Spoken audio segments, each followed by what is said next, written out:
Thank you so very, thank you so very much, Clark. I want to, it's just beautiful as usual, but I do want to speak another word. The Holy City is not only one of the more beautiful songs ever written, but it's also one of the hardest ones to sing. And Ted, that was magnificent.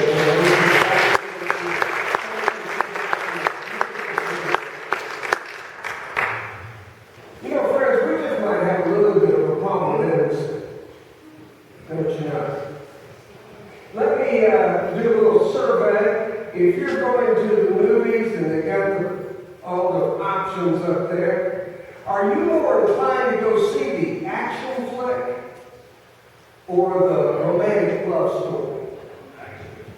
Guys, people for action. Yeah, mostly guys, right? And romantic movies, yeah, there you go, most of them. You know why they invented romantic comedies? It was to get women and men into the same theater at the same time. A little something for both of us. You know, a few laughs for the guys, get some romance for the ladies. I mean, and it's always the same thing. We always know that no matter how much the girl and the boy hate each other at the beginning of the movie, they're going to be walking off hand in hand at the end. Know that it's how they get there that is what makes it entertaining.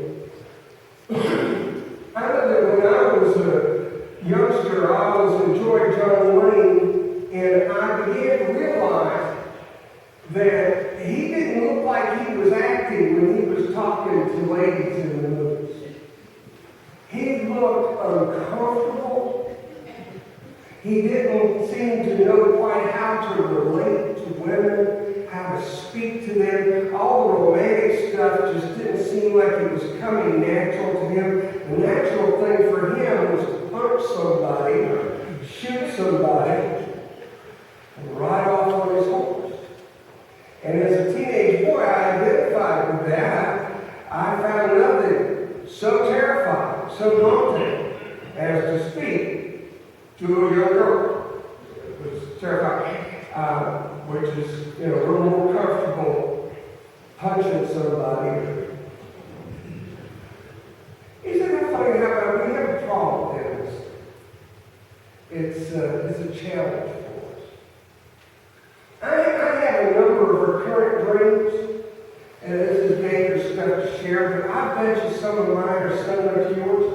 I have a recurrent, the shape of it changes, the circumstance of it changes, but there's something I desperately need to do, something I've got to find, somewhere I've got to go, and there's just all sorts of obstacles getting in the way of me getting what I need. One time I was supposed to try and find an airplane, a flight. I was supposed to get on an airplane flight. It was at gate 11, and as I went into the airport, I noticed there was a plaque that said that the airport had been designed by Dr. Seuss. And sure enough, it was. All these ramps and going around and around. And just to make my task even more impossible, the gates were not consecutively numbered. They were randomly numbered. You know, you had 7, 42, 35, 26. I was trying to find 11, so I'm going up and down the ramps and back and forth in this wildly colored place. It was so frustrating. You ever have friends like that? I have the student dream. I have just realized that today is the final exam in a course, and I have not attended the first class. I haven't even bought the textbook, but today is the final. And you run a terror trying to fix it. I bet you've had dreams like that.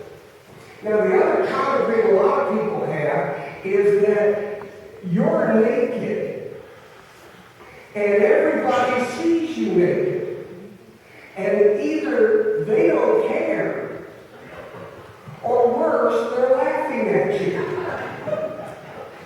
Now, you don't have to confess if you've had that dream. You find trying to, because there's just nothing more terrifying to us than to be completely exposed before other people and they either don't care or they laugh at us. That's some of the biggest fears we ever had. And all of them have to do with intimacy. You and I probably have a little bit of a problem with intimacy. It comes from being human. Let me share with you some of the things that might help us come to terms with that problem and maybe learn the joy of becoming intimate with ourselves, with other folks, and especially with God. I want to share with you some of the most under-quoted verses of Scripture, at least in my opinion. It's in the 4th chapter of John's first epistle, the letters of John. 1 John chapter 4, and I begin reading with verse 7. Beloved, let us love one another because love is from God. Everyone who loves is born of God and knows God. Whoever does not love does not know God, because God is love. God's love was revealed among us in this way. God sent His only Son into the world so that we might live through Him. In this is love, not that we love God, but that He loved us and sent us His Son to be the atoning sacrifice for our sins. Beloved, since God loved us so much, we also ought to love one another. No one has ever seen God. If we love one another, God lives in us, and His love is perfected in us. I heard a voice say, cry, and I asked, what shall I cry? Cry, that all flesh is grass. Its beauty is like the flower of the field. The grass withers, the flower fades, but the word of our God shall stand steadfastly and forever. Amen. In his novel, The Brothers Karamazov, Dostoevsky has these lines. That all life flows and is connected, if but indirectly. And someone touched here may be felt elsewhere on the other side of the world. If you strike here, someone, somewhere winces. If you sin here, someone, somewhere suffers. There is an interconnectedness to life, often below the surface of our awareness.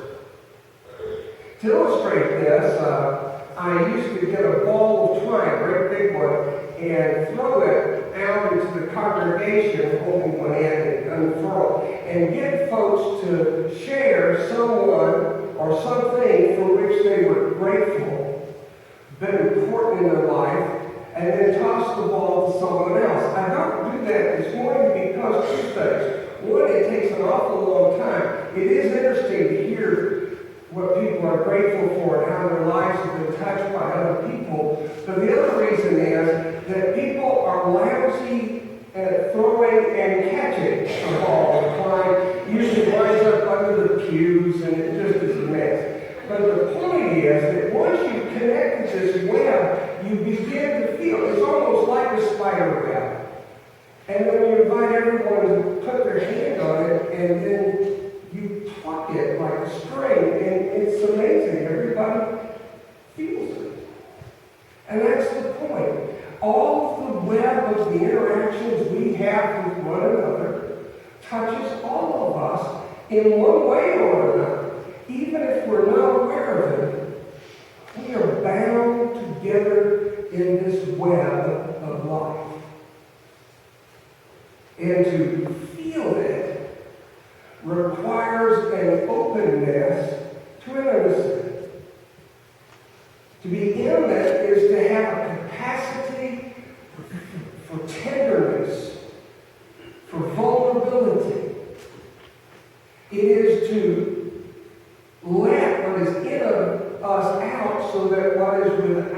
us can come in.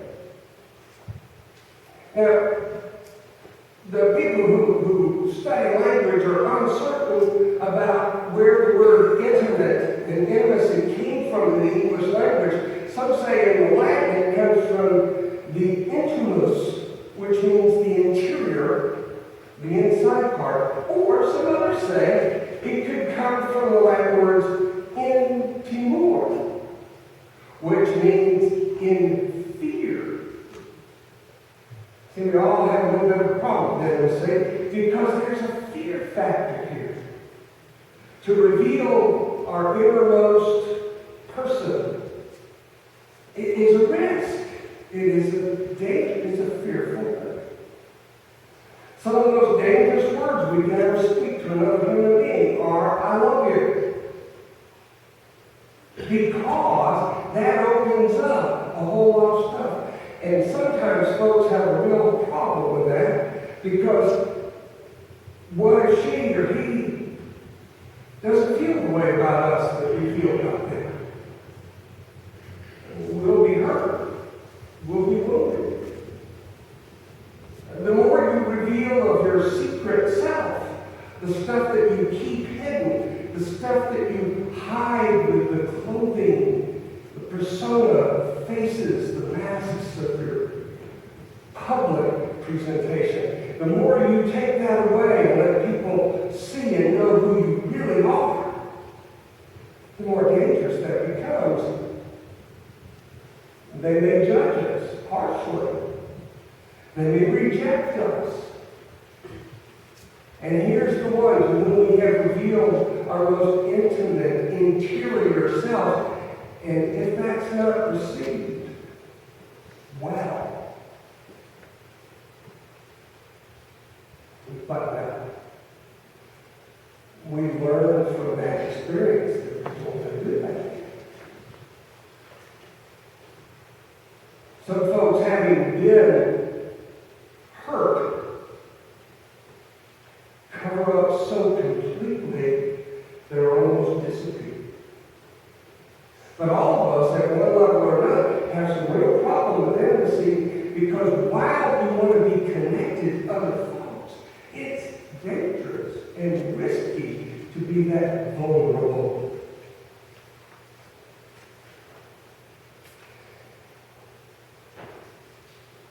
Palm Sunday is an interesting day in that we focus mostly on the praise. God has come. Hallelujah. Hosanna. Blessed is he who comes in the name of the Lord. People are always willing to jump on board with a happy parade of celebration. But I often think Jesus had to know that the same people who were waving palms and shouting Hosanna on Sunday morning would be shaking their fists and crying, crucify him, on Friday morning.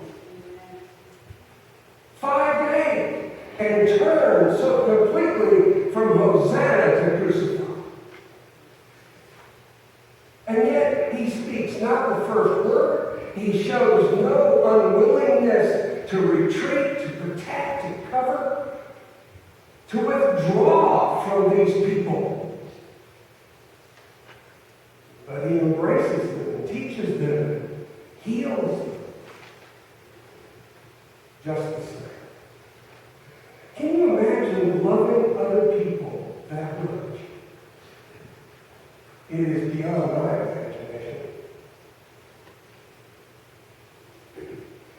Even more profound, I think, are the experiences that people have and are recorded in Scripture of the post-resurrection Jesus. First, Jesus does not hide himself and seek to be sought out. He comes and encounters folks. Comes up upon Mary Magdalene in the garden and calls her name. Invites Peter and John to come. He's going on before them. he sidles up and come along two fellows walking down the road on Easter afternoon. Of course, they don't know it's Easter yet, but they're going along. And just enters into a conversation. What are y'all talking about? Oh, I mean, well, just, but the impact is, by the time Jesus leaves them, their hearts are burning with it.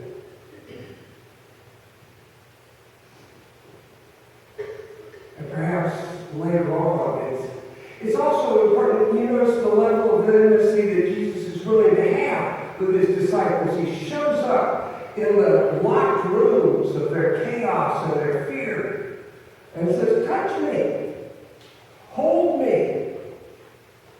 What an invitation to be intimate with God. And when the disciples gather back at the Sea of Galilee and go back to their lives before Jesus is fishing, he meets them there. But watch how Jesus restores Peter. And he doesn't restore him by reminding him of his denials. He invites him with a question 3 times. Do you love me? But listen to Peter's response. It's not, yes, sir, I love you. It's, you know I love you. That's intimacy. It isn't just me loving you. It's knowing that you are loved of me. That's the connection. And that final and dramatic, oh Lord, you know all things. You know I love you. You know the interesting thing about the resurrected Jesus is he still bears the wounds in his resurrected body. See, our problem with intimacy is that we will be wounded, that we'll be hurt, that we'll be damaged.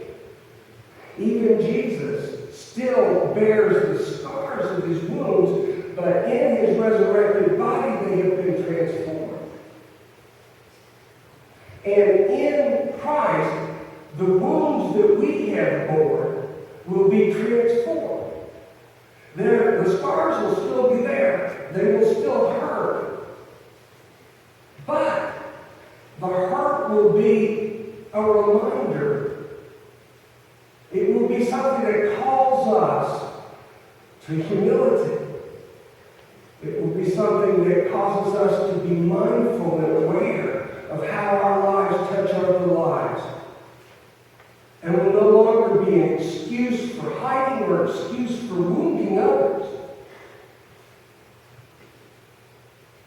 Yes, to be intimate with Jesus Christ is to reveal all of who we are, knowing that he loves us, and knowing that we love him. And all of the times in which our dangerous risking of vulnerability has ended up in our being wounded, now those are bound together in a new body, in a new way of living that's full of love. I told you when we began that these are the most underquoted scriptures.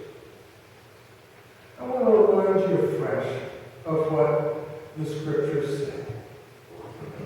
John says, brothers and sisters, let us love one another, because love is of God. Everyone who loves is born of God and knows God. And everyone who does not love does not know God, because God is love. A few weeks ago, I may have struggled some by saying that God is more of a verb than it is a noun. And it's true, because love is more of an action than a state of being, or certainly a thing.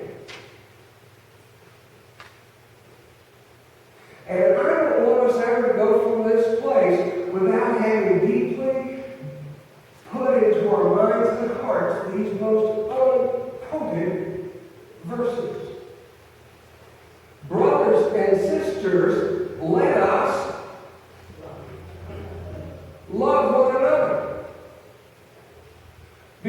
Because love is of whom? And everyone who loves is born of God and knows God. And everyone who does not love does not know God. Because God is what? Who? Love. That's the message for today, my friends. That's the intimacy that God is beckoning us to have. You know, it requires a level plane to fall in love. People don't fall in love with money or power or position or control. They fall in love with other human beings. And that's why God had to become a human being to express His love for us. And for us to have a way of relating and becoming intimate and falling in love with God. That's why Jesus is the name we give to God at God's most vulnerable, open, available place. God is love, and Jesus is the way we come to love God.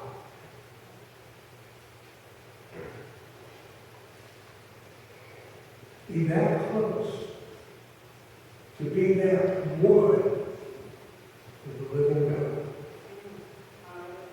Comes through Jesus Christ our